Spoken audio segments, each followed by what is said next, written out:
Well, it can't be experiential, because there's no you to have an experience of it. It's a realization. It's not an experience. I have tons of experiences. I've never experienced this. Never. It's just it's the context. There's no, you can't have an experience of it. It would have to be something in the content.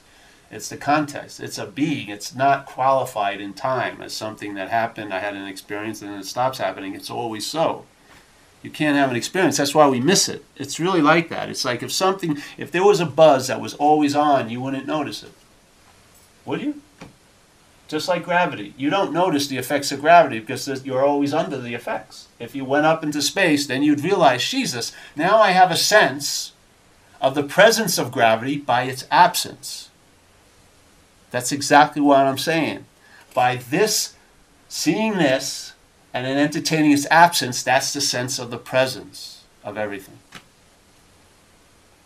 Just like the fish, I really sincerely believe that fish have no idea of wetness or water.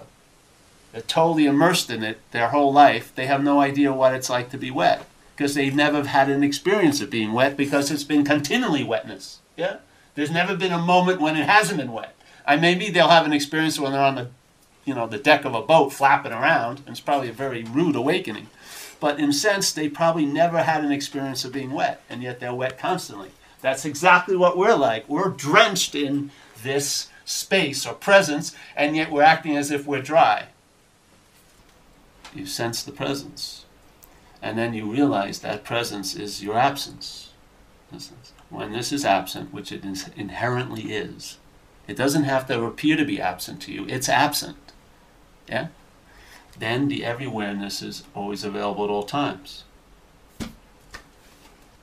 It's to me, one of the biggest qualities is no time involved in it. There's no having to do or anything.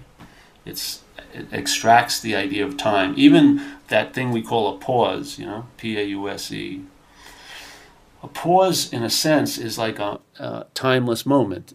Bookended by time moments. Yeah, that in that pause, it can seem like an eternity when there's no time, even though only 20 minutes passed in clock time. And in that infinity, in that timelessness, everything and all is possible. You're inherently as totally free as you could ever be in that moment of pause, without any doing or having. It just reveals an unadorned nature. Selfing isn't covering it with the cloak of identity. There's a sense of that.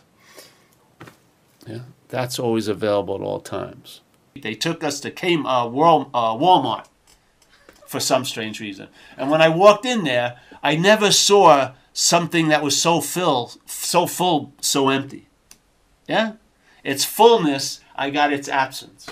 Yeah? Walking in these giant cavernous aisles of junk, tons of stuff, it was so absent. The presence signified its absence exactly as this. This signifies this absence. That's the presence. The presence is right where the absence seems to be appearing. But you're taking the absence to be real, and for it to be real, the presence has to seem unreal.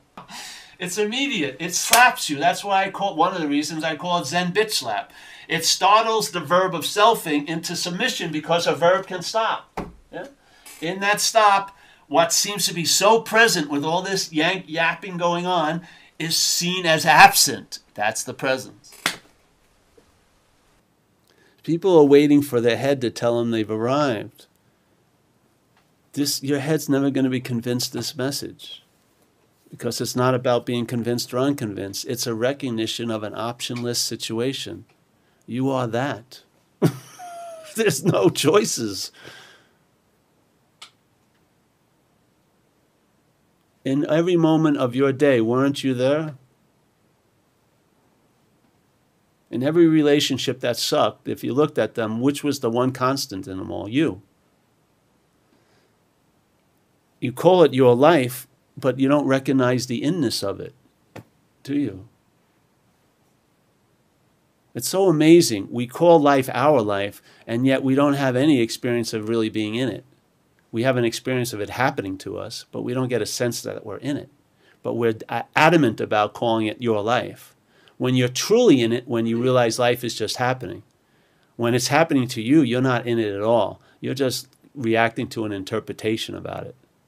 But when life is just seen as happening, you're totally in it. But you have the joy of being the fish because you sense the water. Yeah?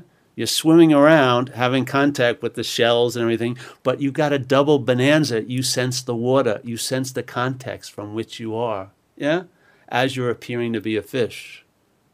And there's no dispute between the appearance and the revelation. You don't have to deny the appearance because it's not going to make the revelation even stronger. The revelation and the appearance totally are okay. It's just like in Zen. They say first there is the mountain, then there is no mountain, then there is the mountain. So first there is the mountain. Everything seems real and you're real and I'm real. Then maybe something shifts and you realize there is no mountain. And what happens? Then there's the mountain again. But now there's no argument with the mountain. You don't want it to be taller or shorter or over here or away from India and put it into California. I want the Himalayas in California. I don't want to have to take an 18-hour plane ride, get them there. No. Mountains are the mountains because they're not. They can be, you can let them be their real nature because they're not real. Yes.